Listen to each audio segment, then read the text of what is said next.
Isang mapagpalang araw sa ating lahat. Ako ang inyong lingkod, Elijah Paul Jan Valdez, at welcome sa ating daily devotions. Ang ating verse for the day ay nasa Gawa, chapter 17, verse 30 to 31. Sinasabi dito na, ang mga panahon ng di pagkaalam ay hindi na nga pinansin ng Diyos.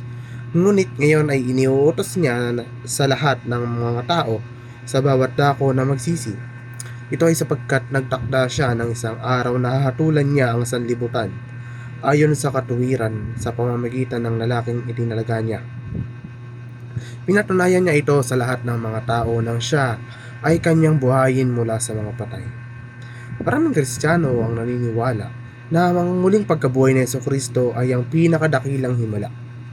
Ang muling pagkabuhay ni Jesucristo ay isang batong panulok ng paniniwalang Kristiyano at naunawaan upang kumpirmahin ang katotohanan ng salita ng Diyos sa maraming paraan.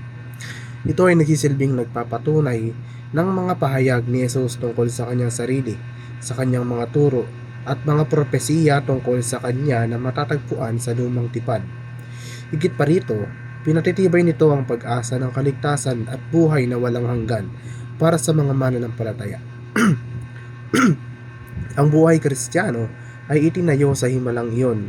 Ito ay tumutukoy sa paniniwala na ang ubod ng pananampalatayang Kristiyano ay nakaugat sa mga himalang pangyayari sa buhay, kamatayan at pagkabuhay na mag-uli ni Jesus.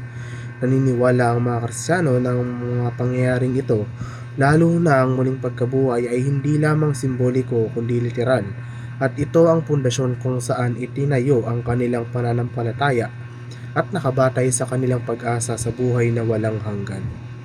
Ang pangunahing mensahe ni Jesus na matatagpuan sa bagong tipan ay ang pagsisisi at pananampalataya.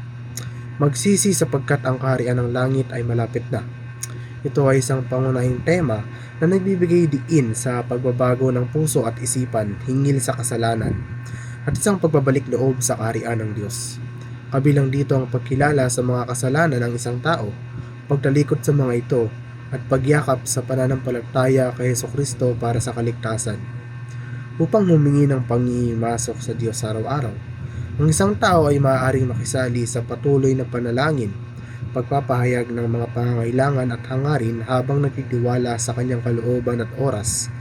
Kabilang dito ang pagkilala sa pag-ibig at kapangyarihan ng Diyos, paghanap ng patnubay at lakas, at pagtatyaga sa pananampalataya kahit na tila naantala ang mga sagot. Ang pagsasalamin sa buhay ni Jesus bilang isang buhay na himala ay nangangahulugan ng pagpapahimpulot sa kanyang pag-ibig, pakikiramay at mga aksyon na maging maliwanag sa iyong pang-araw-araw na buhay, na nagbibigay inspirasyon sa iba na maghanap ng kaugnayan sa kanyang kilos at pakikipag-ugnayan. Muli, ako ang inyong lingkod, Elijah Paul Jan Valdez, at dito na nagtatapos sa daily devotions.